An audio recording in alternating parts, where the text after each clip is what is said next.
अस्सलामुअलैकुम व्यूअर्स। तो कैसे हैं आप सब? उम्मीद करती हूँ बिल्कुल ठीक होंगे। अल्लाह ताला आपको शिफाए कामिला अजला अता फरमाए और आपके सबके सब बीमारों को शिफा अता फरमाए।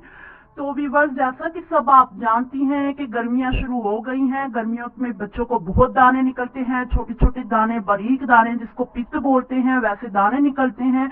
तो आज मैं आपको एक रूहानी अमल बताऊंगी, रूहानी इलाज जो कि हमारे पीर और मुर्शिद ने हमें बताया है, और इंशाअल्लाह अज़्ज़ व जल ये करने से आपका जो ये दानों वाला मामला है ये खत्म हो जाएगा। तो चलते हैं अपने लेसन की तरफ। गर्मी दानों का इलाज। गर्मी दाने सताते हो तो नीम की 11 कोंपलें, यानी कि कोंपले कहते हैं नई निकली हुई छोटी पत्तियां, ये 7 दिन तक खाएं। लेकिन अगर तकलीफ ज्यादा होती हो उन दानों की वजह से तो ये अमल 40 दिन तक निहार मुंह करें, पानी के साथ खा लीजिए। इंशाल्लाह गर्मी दाने और फोड़े फिंसियां खत्म हो जाएंगे।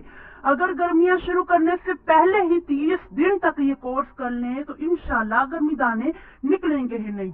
तो उम्मीद करती हूँ वीडियो आपको पसंद आई होगी। इंशाल्लाह अज़्ज़ व जल ये अमल करें, अल्लाह ताला के फज़्ल व करम से अल्लाह सबको शिफा अता फरमाए। अगर आपको वीडियो पसंद आई है तो लाइक करना और सब्सक्राइब करना मत भूलिए। अल्लाह हाफिज।